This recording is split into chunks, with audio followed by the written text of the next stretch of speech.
என் பெயர் மாயா. எனது உலகம் என் கணவன் ஆகாஷின் அன்பினால் மட்டுமே உருவாக்கப்பட்டிருந்தது. நாங்கள் திருமணம் செய்து 1 வருடம் கூட ஆகவில்லை. ஆனால் அந்தச் சிறிய காலத்திலேயே பல வருடங்களுக்குரிய அன்பையும் புரிதலையும் அடைந்துவிட்டோம். ஆகாஷ் ஒரு சாஃப்ட்வேர் இன்ஜினியர். ஆனாலும் அவன் என்னை ஒரு இளவரசியைப் போலவே எப்போதும் நடத்தினான். அவனது ஒவ்வொரு சிரிப்பும் என் மனதில் இருந்த கவலைகளை மறக்கச் செய்யும் மருந்தாக இருந்தது. நான் வேலை முடிந்து வீட்டிற்குத் திரும்பும்போது அவன் முகத்தைப் பார்க்கும் அந்த நொடிதான் எனது வாழ்க்கையின் மிக மகிழ்ச்சியான தருணம். எனது எதிர்காலக் கனவுகள் அவனது அரவணைப்பில் மெதுவாக வளர்ந்து கொண்டிருந்தன.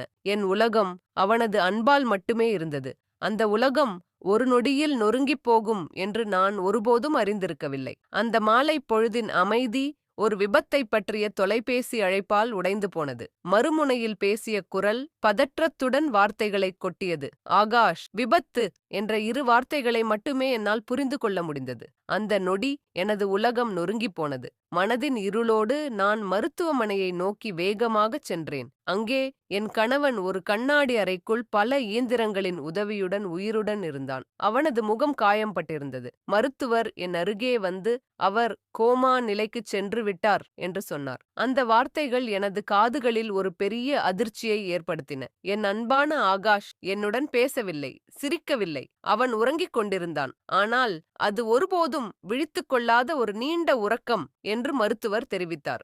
எனது உலகம் அத்துடன் உறைந்து போனது. மருத்துவர் சொன்ன வார்த்தைகள் என்னை ஆழமாக பாதித்தன. ஆனாலும் ஆகாஷின் கண்களை பார்த்தபோது அவன் விழிப்பான் என்று என் உள்ளுணர்வு சொன்னது. மருத்துவர் நம்பிக்கை இழந்துவிட்டார். ஆனால் நான் அதை ஏற்கத் தயாராக இல்லை. நான் தினமும் மருத்துவமனைக்குச் சென்று ஆகாஷின் அருகே அமர்ந்தேன். அவனிடம் பேசினேன். அவனது கைபேசியில் உள்ள புகைப்படங்களை காட்டினேன். எங்கள் எதிர்கால கனவுகளைப் பற்றி பேசினேன். நான் அவனுடன் பேசிய அனைத்தும் ஒருவேளை அவன் காதுகளில் கேட்கும் என்ற நம்பிக்கையில் இருந்தேன். ஒரு நாள் மருத்துவர் என்னிடம் வந்து, நீங்கள் முயற்சி செய்வது புரிகிறது, ஆனால் இது ஒருபோதும் நடக்காது என்று சொன்னார். அந்த வார்த்தைகள் என்னைச் சுட்டது. எனது நம்பிக்கை ஒரு மூட நம்பிக்கை என்று அவர் கருதினார். ஆனால் நான் இந்த வழியிலிருந்து பின்வாங்கப் போவதில்லை என்று எனக்குள் உறுதி எடுத்துக்கொண்டேன். நான் விபத்து நடந்த இடத்திற்குச் சென்றேன். அங்கே காவல்துறையினர் நடத்திய விசாரணையின் அறிக்கை எனக்கு கிடைத்தது. அறிக்கையில் விபத்து ஒரு சாதாரண ஒன்று என்று குறிப்பிடப்பட்டிருந்தது. ஆனால் ஆகாஷின் கார் சேதமடைந்திருந்த விதத்தையும் அவனது கைபேசியில் இருந்த சில தகவல்களையும் நான் கவனித்தேன். அவனது கைபேசியில் உள்ள சில அழைப்புகள் விபத்து நடந்த நேரத்திற்கு சில நிமிடங்களுக்கு முன்பு வந்திருந்தன. நான் அந்த எண்களை பற்றி விசாரித்தேன். அப்போதுதான் எனக்குள் ஒரு பெரிய சந்தேகம் வந்தது. அந்த விபத்து ஒரு விபத்து இல்லை, அது வேண்டுமென்றே நடத்தப்பட்ட ஒரு சதி என்று என் மனம் சொன்னது. எனது மனதில் ஒரு புதிய பாதை திறந்தது. இது ஒரு துரோகம், அதுவும் ஒரு பெரிய அளவில் நடந்த துரோகம். நான் என் விசாரணையை ரகசியமாகத் தொடர்ந்தேன். முதலில் ஆகாஷின் வேலையைப் பற்றி விசாரித்தேன். அவர் வேலை செய்யும் நிறுவனத்தில் ஒரு பெரிய இரகசியமான திட்டம் பற்றி அவர் அடிக்கடி பேசிக் கொண்டிருந்தார். அந்த திட்டம் ஒரு பெரிய தொகையை கொண்டது. அந்த திட்டத்தின் முழு பொறுப்பும் ஆகாஷிடம் ஒப்படைக்கப்பட்டிருந்தது. நான் அந்த திட்டத்தின் ஆவணங்களைப் பற்றி விசாரித்தேன். ஆனால் அது ஒருபோதும் எளிதாக கிடைக்கவில்லை. அது ஒரு பெரிய இரகசியமாக பாதுகாக்கப்பட்டது. நான் எனது விசாரணையில் மேலும் ஆழமாகச் சென்றேன். ஆகாஷின் நண்பர்கள், அவனது சக ஊழியர்கள் என்று பலரிடம் விசாரித்தேன். அவர்களில் ஒருவரும் அந்த திட்டம் பற்றி முழுமையாகத் தெரியவில்லை. எனக்குள் ஒரு குழப்பம் அதிகரித்தது. அப்போதுதான் ஒரு எதிர்பாராத சம்பவம் நடந்தது.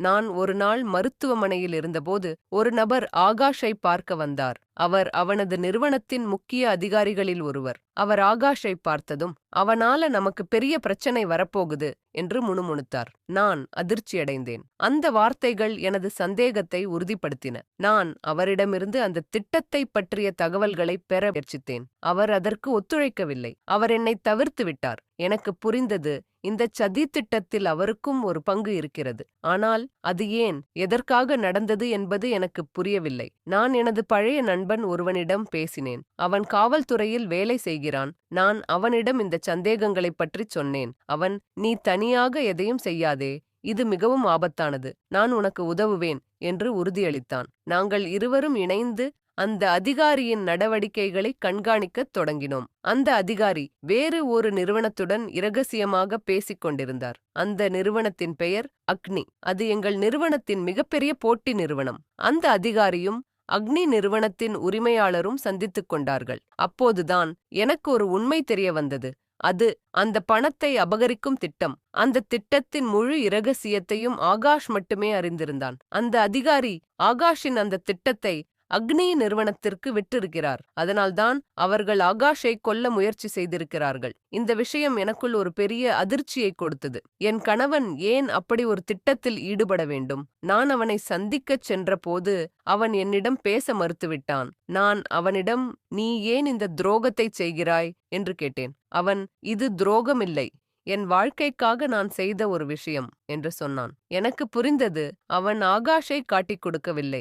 அவன் ஒரு அப்பாவி. அவன் மிரட்டப்பட்டிருக்கிறான். அந்த அதிகாரி என் கணவனையும் அவனது திட்டத்தையும் காட்டிக் கொடுத்து விட்டார். அதற்கு ஈடாக அவர் அக்னி நிறுவனத்திடமிருந்து ஒரு பெரிய தொகையை பெற்றுக்கொண்டிருக்கிறார். நான் அந்த அதிகாரியை கண்காணிக்கத் தொடங்கினேன். அவர் ஒரு இரகசிய லாக்கரில் சில ஆவணங்களை வைத்திருக்கிறார் என்று எனக்கு தெரிய வந்தது. அந்த ஆவணங்கள் இந்த சதி திட்டத்திற்கான ஆதாரங்கள். நான் அந்த லாக்கரை திறக்க முடிவு செய்தேன். அது மிகவும் ஆபத்தானது. ஆனால் நான் என் கணவனை காப்பாற்ற இதை செய்ய வேண்டும். இந்த சமயத்தில் ஒரு எதிர்பாராத சம்பவம் நடந்தது. யாழினி, அவள் ஒரு இளம் பெண். அவளும் அந்த லாக்கரை திறக்க முயற்சித்தாள். அவள் யார்? யாழினி, அக்னி நிறுவனத்தின் உரிமையாளரின் மகள். அவள் தன் தந்தையின் மோசடிகளை அறிந்திருக்கிறாள். அவள் தனது தந்தையின் குற்ற உணர்வில் இருந்து விடுபட வேண்டும் என்று நினைத்தாள். அதனால்தான் அவள் அந்த லாக்கரை திறக்க வந்தாள். நான் அவளிடம், நீ ஏன் இதைச் செய்கிறாய் என்று கேட்டேன். அவள், என் அப்பா செய்த தவறை நான் சரி செய்ய விரும்புகிறேன்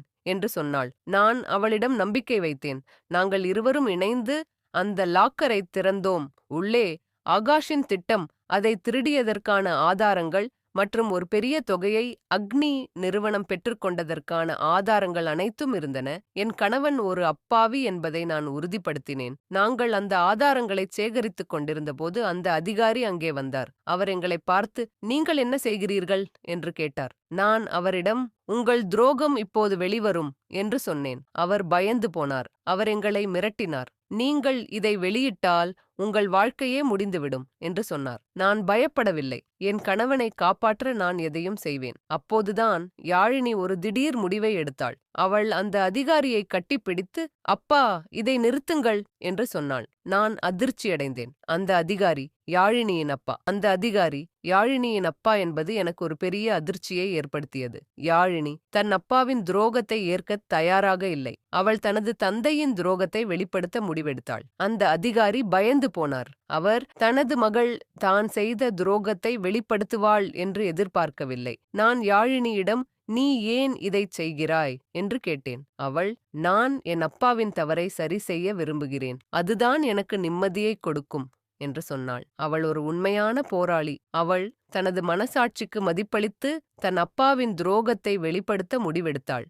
நாங்கள் அந்த ஆதாரங்களை எடுத்துக்கொண்டு காவல்துறையினரை அணுகினோம். அவர்கள் இந்த வழக்கை விசாரித்து அந்த அதிகாரியையும் அக்னி நிறுவனத்தின் உரிமையாளரையும் கைது செய்தனர். என் கணவன் நிரபராதி என்று நிரூபிக்கப்பட்டது. நான் மருத்துவமனைக்குச் சென்று ஆகாஷிடம் பேசினேன். ஆகாஷ், நீ நிரபராதி என்று நிரூபிக்கப்பட்டது. உன்னை காப்பாற்ற நான் போராடினேன். அந்த துரோகிகளின் உண்மையை நான் வெளிப்படுத்தினேன் என்று சொன்னேன். அவன் அமைதியாக கிடந்தான். நான் என் கணவன் கண் விழிப்பான் என்று நம்பினேன். ஆனால் ஒரு நாள் நான் அவனது கையை பிடித்தபோது அவனது கரம் அசைந்தது. நான் அதிர்ச்சியில் உறைந்தேன். எனது கண்ணில் நீர் வழிந்தது. மருத்துவர் ஓடி வந்து ஆகாஷை பரிசோதித்தார். அவர் விழித்துவிட்டார் என்று சொன்னார். அந்த வார்த்தைகள் எனது காதுகளில் தேன் போல இனித்தன. எனது நம்பிக்கை, எனது போராட்டம், எனது அன்பு, இவை அனைத்தும் வெற்றியடைந்தன. நான் ஆகாஷின் அருகே சென்று அவனது கையை பிடித்துக் கொண்டேன். அவன் எனது முகத்தை பார்த்து ஒரு புன்னகையை வெளிப்படுத்தினான். அந்த புன்னகை எனது வாழ்க்கையின் மிக அழகான தருணம். இன்று நாங்கள் மீண்டும் இணைந்து விட்டோம். ஆகாஷ் படிப்படியாக குணமடைந்து வருகிறார். என் வாழ்க்கையில் நான் ஒருபோதும் மறக்க முடியாத ஒரு சவாலை எதிர்கொண்டேன். நான் என் கணவனை காப்பாற்ற ஒரு புதிய அத்தியாயத்தை தொடங்கினேன். ஆனால் அந்த அத்தியாயம் எனது அன்பை, எனது நம்பிக்கையை, எனது போராட்டத்தை, எனது வெற்றியை வெளிப்படுத்தியது. என் வாழ்க்கையில் நடந்த அத்தனை துரோகங்களும் நான் தோற்கவில்லை என்பதற்கான சான்றுகள். நான் ஒருபோதும் தோற்கவில்லை. நான் என் வாழ்க்கையை வென்றேன். இந்த வீடியோ பிடிச்சிருந்தா லைக் பண்ணுங்க, ஷேர் பண்ணுங்க, சப்ஸ்கிரைப் பண்ண மறக்காதீங்க.